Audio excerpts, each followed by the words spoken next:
Bienvenidos a Libertarian Times. Hoy tengo el gusto de entrevistar a Pierre Onzaga, candidato libertario a la presidencia de Colombia. ¿Cómo estás, Pierre, hoy? Marcos, muchas gracias por la invitación. Honrado de estar aquí en la casa de ustedes. Gracias. Muchísimas gracias, es un gusto tenerlo. Bueno, Pierre, quiero empezar con usted. Tenemos una audiencia de colombianos, pero nuestra gran mayoría es del resto de Latinoamérica, de Estados Unidos y de Europa. Yo creo que les interesaría mucho conocer su historia. ¿Quién es Pierre Onzaga? Muy buena pregunta. Pues un ciudadano cualquiera. En redes a veces cuando se enteran que nos lanzamos a la presidencia o que estamos en ese camino me dicen, pero ¿usted quién se cree? ¿Usted quién es? Usted, o sea, como si tuviera que ser congresista o una gran figura de la prensa. Pues no, soy un ciudadano. Primero, un ciudadano, una persona que ama su país y que entiende que está en uno de los difíciles momentos de su historia o más difíciles momentos de su historia. Empresario desde chiquito, empresario pequeño, podría ser el primer presidente de Colombia que es un pequeño empresario, y además apasionado por varias ideas del desarrollo, del empresariado, de la libertad y de la fe y de nuestra vida religiosa. De alguna manera en Colombia se ha querido destruir eso. Y el menor de 3 hijos, una persona que ama las mascotas, un tipo que siempre ha trabajado por la ciudadanía sin que le paguen por ello, que eso es muy importante. Hay gente que sí le han pagado por su camino, sin embargo, pues nosotros los hemos hecho sin ningún tipo de interés, solamente defender la Constitución, defender la ley, defender la empresa. Es eso, a grosso modo. Perfecto, sí, eso es lo importante, como dice mi ley, no recibir pauta. Eso claramente es lo más importante y lo que distingue a los libertarios del resto. Bueno, precisamente estamos aquí en Buenos Aires, Argentina. ¿Nos podrías contar un poco de las razones por su visita? Sí, pues hemos venido a estrechar lazos con varios amigos. De alguna manera tenemos una buena parte del equipo que está incluso acá alrededor de esta entrevista, que ha posibilitado que se dé este espacio y que también propende porque logremos establecer en el mundo, o por lo menos en Hispanoamérica, lazos de quienes creemos o en la libertad o en una derecha libertaria. Yo lo he definido así con el equipo, de alguna manera, para dar a entender muy claramente nuestros ideales. Sin embargo, pues queremos estrechar esos lazos. Tenemos varios amigos aquí, queremos reunirnos con la gente de La Libertad Avanza, que de alguna manera entienden la necesidad, la pertinencia y nuestro enfoque. Entonces, para nosotros eso es muy importante. Sin embargo, pues queremos aportar una semilla pequeña de lo que están haciendo en Colombia a un proceso que en Argentina lleva profundizándose y también aprendiendo. Entonces, pues nosotros queremos ser también parte de eso, poner nuestra semilla, aprender también muchas buenas prácticas de ustedes y lograr colaborar para construir algo muy importante para Hispanoamérica. Buenísimo. Y bueno, quería saber cómo evalúa la gestión de Javier Milei y cómo alinea usted sus ideas con él. Pues asombroso. Yo no puedo decir otra cosa porque evidentemente los diagnósticos en el mundo y de todos los periodistas, que ustedes entienden perfectamente esos diagnósticos pesimistas que son de los periodistas y de esa socialdemocracia que ellos también representan y apalancan, tradicionales por supuesto, era adversa a las posibilidades que presentaba el presidente Milei. Y por supuesto que supera con creces las expectativas, tanto en los tiempos en los que reduce la inflación, el déficit, como el ejercicio de las ideas de la libertad en un país por primera vez en el mundo. Entonces, de alguna manera, para nosotros es pues un ejemplo, una persona que admiramos, por supuesto, por tesón, por la idea de materializar las ideas en la práctica desde la economía. Sin embargo, pues obviamente hay un camino que han recorrido que muchos países están observando. Nosotros tenemos parte de los problemas que tuvieron ustedes o tienen ustedes. Nosotros tenemos otros adicionales como el narcotráfico, como los grupos narcoterroristas, todo este tipo de cosas. Tenemos una presión muy grande que alteran un poco esa visión de país. Sin embargo, consideramos que son completamente de alguna manera concomitantes, tanto las ideas que nosotros estamos planteando como las ideas de la libertad y la ejecución que podemos desarrollar en ese camino. Entonces, pues nos parece que es un ejemplo a seguir para el mundo nosotros tenemos que imprimir algo muy importante en el tema de seguridad, de recuperar la autonomía del territorio. Hay un reto muy grande en Colombia, muy grande, con los organismos multilaterales, que ustedes lo entienden perfectamente, con la Agenda 2030, pero a nosotros nos han hecho cosas como el Acuerdo de Escazú, que después te puedo comentar sobre eso, que finalmente minan la identidad nacional y la autonomía sobre el territorio, que ustedes también lo entienden. Entonces, tenemos un problema común, que es ese globalismo, que es esa como culturalidad que trata de transformar los territorios nacionales para volvernos súbditos de estas personas o de estos organismos multilaterales, pero tenemos una presión muy grande en esa economía ilegal del narcotráfico que tenemos que atacar de manera firme. Bueno, ya alejándonos un poco de Argentina y yendo a Colombia, quería saber cuáles son los temas más importantes, cuáles son los riesgos más grandes que tienen ustedes. Son muchos, pero digamos que si se categorizan, podríamos resumir como lo estamos abordando más a nivel de campaña. Uno, cultural muy fuerte, muy fuerte. Cultural, ¿por qué? Porque han convencido a personas, a los ciudadanos, de unas ideas, pues usando grupos políticos, grupos orgánicos de organizaciones, digámoslo así, que representan, por ejemplo, comunidades negras o comunidades de negritudes, indígenas. Eso está pasando en toda Hispanoamérica.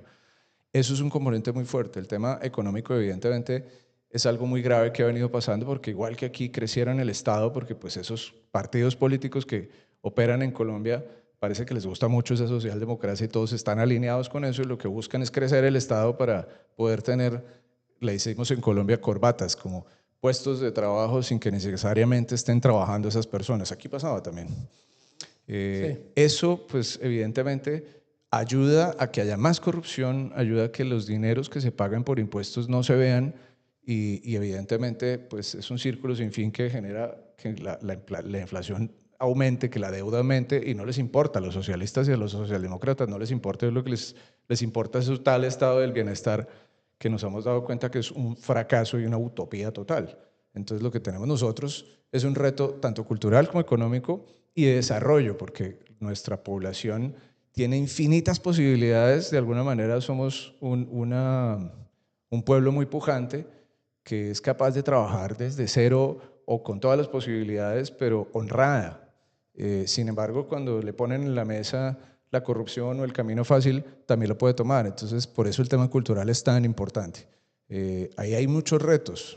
Yo creo que dentro de lo que tenemos como potencialidad de país, también hay temas de minería, de petróleo, que han las mismas agendas multilaterales bloqueado. Estos mismos socialdemócratas han ayudado a generar normativas para trabar el proceso. Entonces, te doy un ejemplo. Un proyecto de exploración de hidrocarburos puede durar 15 años obteniendo una licencia, lo cual es estúpido. Eso no debería pasar. Y está pasando porque ellos permiten que pase, porque no les interesa eliminar esas trabas. Entonces, uno de los componentes que es muy importante, que es también vinimos a entender un poco ese ejercicio de ustedes, es la desregulación, que entendemos que el ministro Federico ha hecho un ejercicio espectacular en ese camino. Entonces, para nosotros es fundamental lograr eliminar, modificar y mantener algunas de las, o la mayoría de las normativas que existen en Colombia, que rompen temas de energía, petróleo, hidrocarburos, minería, incluso temas de desarrollo rural y en temas de desarrollo empresarial. El desarrollo empresarial tiene una cantidad de trabas. Una cosa, por ejemplo, es que existen varias cámaras de comercio en todo el país, que son los que te autorizan a tener una empresa. Entonces, cada ciudad tiene su propia cámara de comercio. Yo me pregunto por qué es una cámara de comercio privada, supuestamente es privada, pero es autorizada por el gobierno nacional. ¿Por qué no hay competencia? No hay. Es un monopolio de una cámara. Porque no les interesa la libre competencia, porque quienes crearon esas estructuras finalmente facilitaron que otros políticos y otros empresarios, como les dicen ustedes, tengan el negocio. Entonces lo que vamos a hacer es abrir la oportunidad que haya, o las eliminamos o creamos competencia. Como no les va a gustar que las eliminemos, pues vamos a crear competencia en serio. Eso es el libre mercado. Claro que sí. Entonces, el reto es materializarlo en un universo de temas que en este momento no están funcionando como podrían funcionar a favor de la ciudadanía. Los impuestos es otra cosa, que ya tú lo sabes, varios los vemos como un robo, como meterle la mano a los bolsillos a los ciudadanos. ¿Para qué? ¿Para alimentar burócratas? ¿Para alimentar políticos? Porque es que en Colombia no está pasando otra cosa. Es una cantidad de dinero anual que pagamos. Ya de hecho hoy los colombianos están pagando menos dinero, o sea, menos impuestos, porque son tantos que ya les quedó dificilísimo poder pagar. Entonces, ¿qué hace un ciudadano pagando impuestos para que se lo roben los políticos? Absolutamente nada. Luego, si esto, además nosotros tenemos un componente regional importante, que es lograr que haya diferenciación en salarios, diferenciación en impuestos, diferenciación en formas administrativas dentro de cada una de las regiones. Pero al tener esto de manera central, pues es mucho más fácil posibilitar la corrupción y el crecimiento del Estado. Entonces, por ejemplo, el tema de las regalías de hidrocarburos están centralizadas. Entonces, esa centralización, ¿qué es lo que hace? Que los que más políticos tienen en una región saquen mucho más dinero. Es muy grave.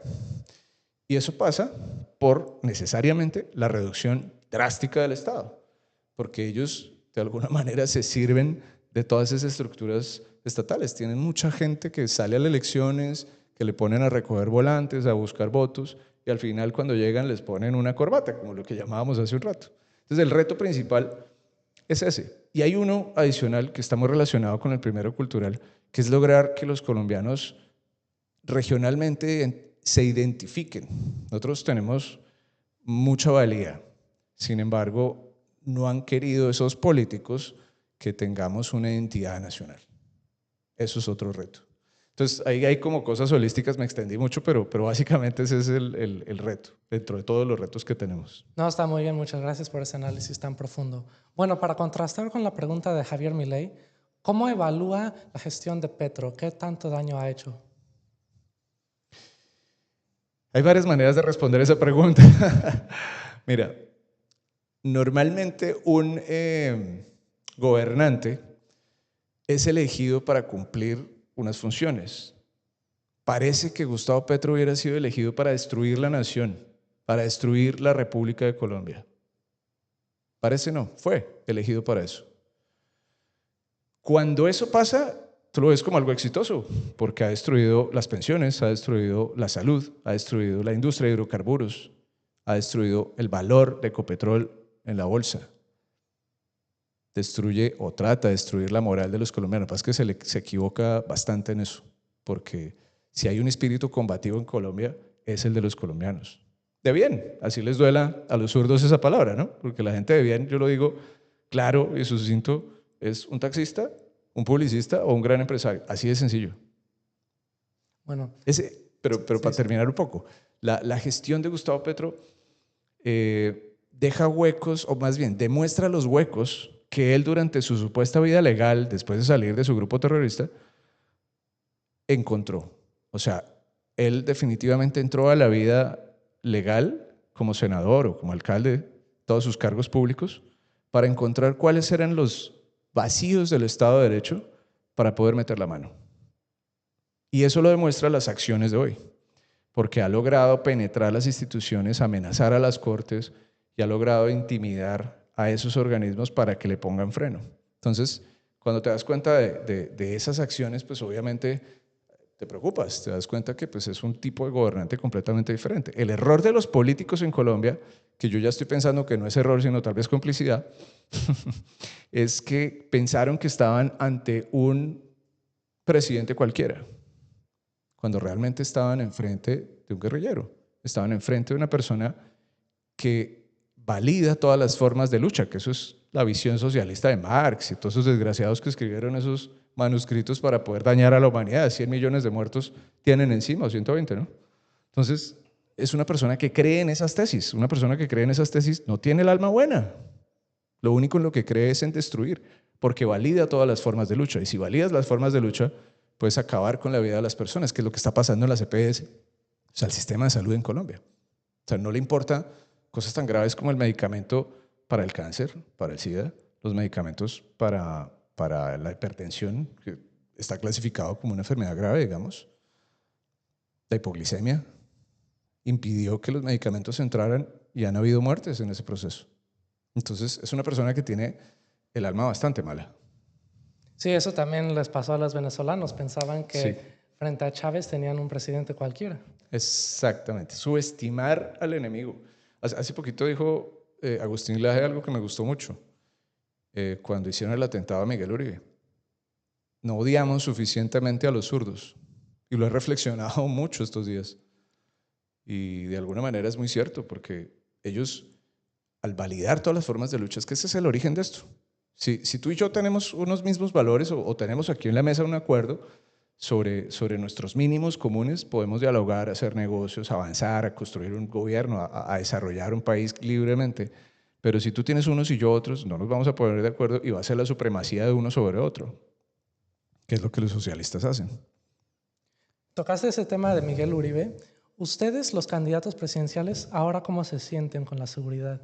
Duro, ha sido bien duro desde el momento en el que le sucedió eso, ese ataque criminal a Miguel. Obviamente, pues todos tuvimos un sentimiento complejo porque eso pasó en Colombia hace 25 años, 30 años. Y aquí tenemos varios colombianos que sentimos dolor de patria por eso. O sea, más allá de la persona, más allá de que sea candidato, entendemos lo que significa la estrategia desgraciada de la izquierda, o por lo menos de estos terroristas que son de extrema izquierda. O sea, las guerrillas tienen su origen marxista, entonces no nos vengan a decir que es que esto no tiene relación. Pero es un dolor muy grande porque te retrae hacia el pasado, te lleva hacia esos momentos en los que Escobar ponía bombas, en los que nos tocaba estar casi que huyendo.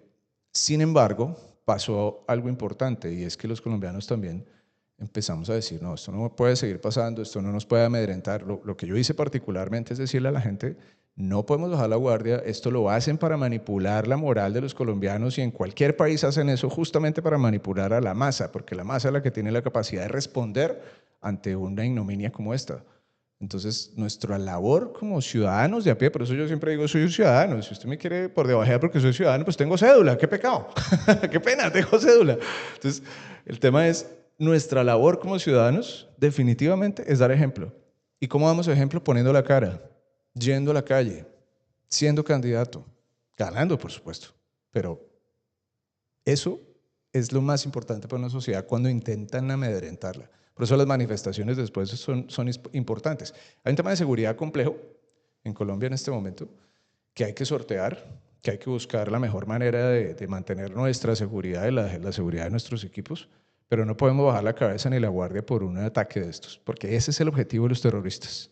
Siempre el terrorista busca amedrentar es a los seguidores, al grupo general de la ciudadanía colombiana o del país que sea, no al líder. El líder es prescindible, o sea, finalmente todos somos fichas en un ajedrez de Dios, pero buscan es amedrentar a la sociedad, y es donde uno no puede caer nunca.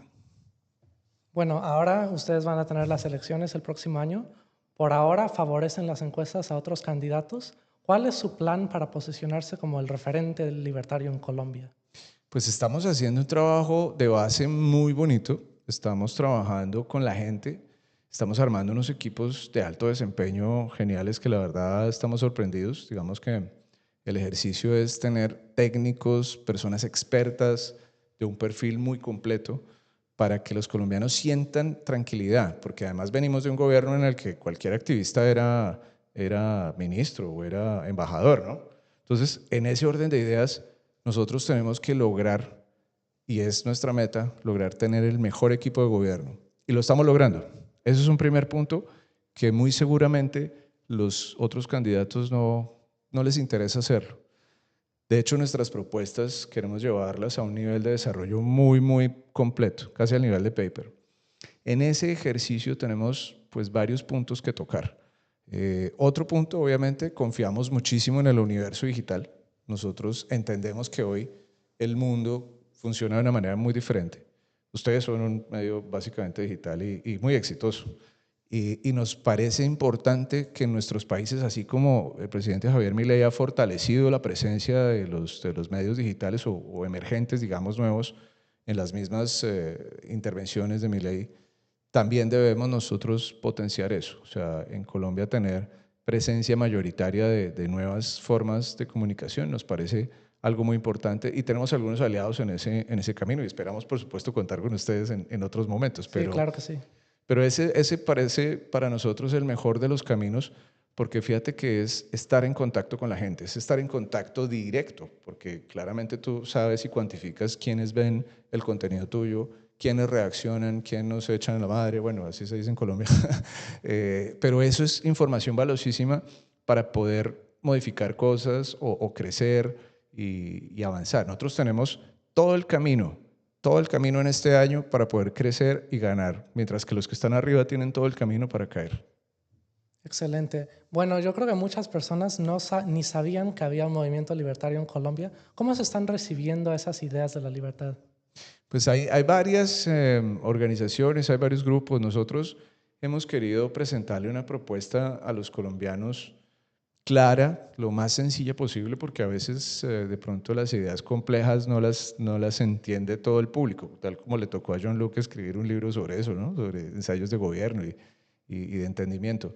No es tan masticable para la gran masa de los colombianos. Entonces estamos buscando tener un diálogo muy sencillo, muy claro para la gente, para explicarles en qué consiste la propuesta, para explicarles la bondad del fondo, por ejemplo, de reducir el Estado. ¿Qué es lo que significa para su bolsillo? ¿Qué es lo que significa para su libertad en la práctica?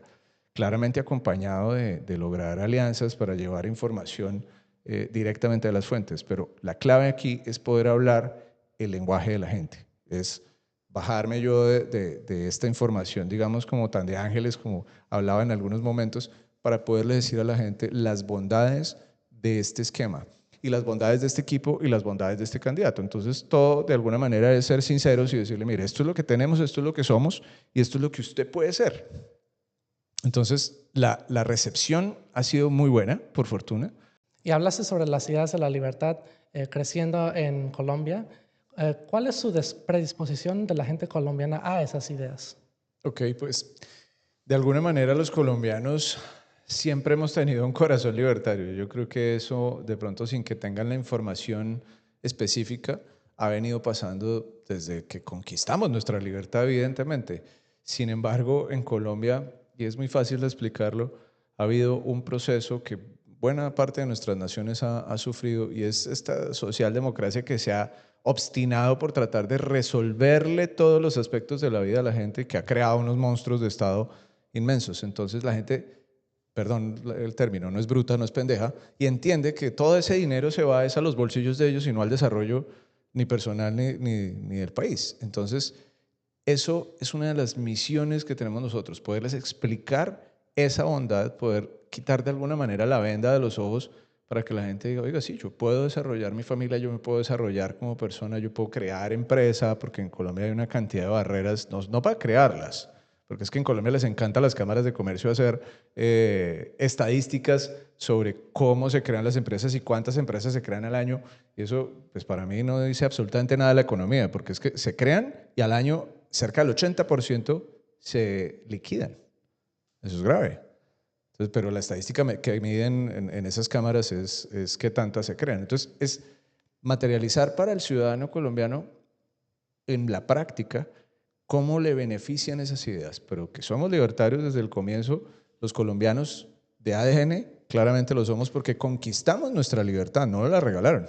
Gran parte de nuestros pueblos tienen eso por fortuna. Entonces no somos ajenos al ADN del libertarianismo. Claramente tenemos que bajar información a la gente, lo que decíamos hace un rato, explicarla de una manera muy clara, muy sencilla, para que entiendan la bondad de un Estado reducido versus un Estado protector que finalmente no te va a dar absolutamente ningún margen de maniobra y que siempre terminan asesinando personas y terminan cooptando la libertad, porque están diseñados para eso, porque ellos creen que definitivamente es Dios el Estado y eso es un pecado político, si se puede decir de alguna manera. Entonces, en el corazón sabemos que los colombianos lo tienen. Luego, el éxito puede llegar a ser muy grande. ¿De qué depende? Que cada colombiano empodere estas ideas. Eso es lo más importante. Y cada ciudadano, porque ustedes los ven en todo Hispanoamérica, que cada ciudadano entienda que estas ideas pueden generar desarrollo individual y colectivo de una manera muy sencilla, tomando decisiones.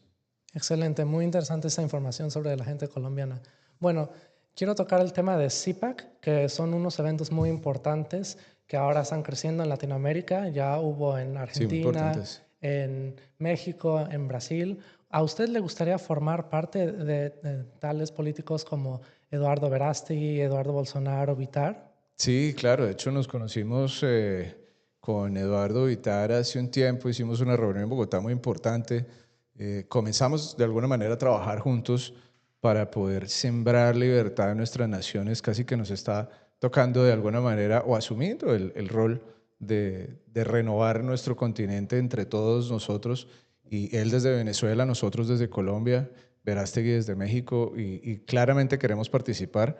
Me sentiría muy orgulloso, evidentemente, porque nuestro enfoque, como lo decía hace un segundo, es derecha libertaria, o sea, defendemos los valores de vida, los valores de la familia, los valores del Estado, bueno, no del Estado, sino de la nación, porque los han querido destruir. Un ejemplo chiquito, en Colombia, hasta los símbolos patrios los han subvertido, los han cambiado, entonces eso lo que busca es minar el individuo, minar la libertad. Son herramientas políticas por allá de Gramsci y de Marx, eso es viejo, huele feo. Entonces, el reto importante de asistir a un evento de estos es poder compartir el estatus de los colombianos y la evolución que pueden llegar a tener a partir de conectarnos. Un reto muy grande que tenemos, Marcos, es lograr conectar a Hispanoamérica o al mundo. Evidentemente ustedes han estado viajando por el mundo en ese esfuerzo de CIPAC y lo he visto, muy importante, y es que estas ideas y que esta visión del mundo se irrigue en cada ciudadano. Es posible y ustedes han hecho una labor muy importante en eso. Y si yo puedo aportar en eso, tengo en mis manos acá. Nosotros tenemos una frase en este camino, y es que si Dios y los colombianos nos lo permiten o así lo deciden, vamos a servir y no ser servidos. Eso implica mucho. El concepto del servicio no lo entiende la gran mayoría de gente que simplemente busca el poder. Uno no debe llegar a estos sitios, a estos cargos, por ser presidente o por ser diputado, por ser alcalde. Tienes que entender qué carajo significa servir. Servir es desde arrodillarte a hacerlo hasta entender que un ciudadano te paga el sueldo. Pero son muchas cosas. Y es también ser fuente. Entonces, claro que sí, si mis manos están al servicio de lo que se necesite en CIPAC, ahí estaré. Bueno, excelente. Y para concluir, a nuestra audiencia de muchos jóvenes libertarios de Latinoamérica, ¿qué mensaje les mandarías a ellos? Ay, carajo, que defiendan estas ideas, que la libertad es lo único que no se negocia, que la oportunidad que tenemos en Hispanoamérica o en el mundo de sacar del juego a estos globalistas, de sacar del juego a estos colectivistas que lo único que quieren es manipularnos, apocarnos y romper nuestra libertad, es el reto que tenemos como sociedad en este momento. Y seguramente puede haber un salto evolutivo muy grande, y está pasando, yo estoy convencido que está pasando. Entonces, que no desfallezcan, que se alimenten de información como la que ustedes producen, como los libros que surgen, pero que no abandonen la batalla. O sea, esto es una cosa que no puede parar, porque si bajamos los brazos, los zurdos llegan de nuevo. Entonces, tenemos que seguir ganando espacios.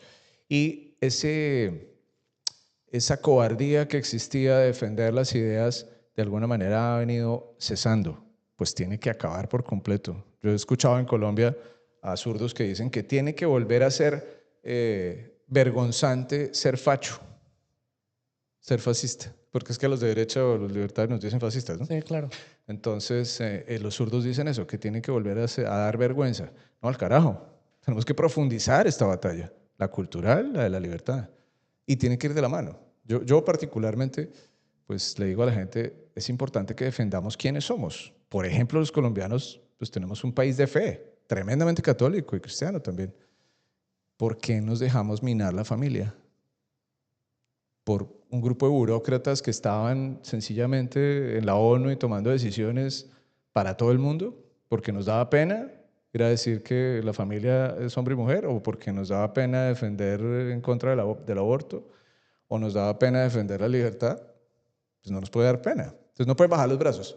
En cualquier lucha ciudadana, yo no la llamo política, lo más importante es eso, es no abandonar la pelea. Don't give up the fight. Don't give up the fight.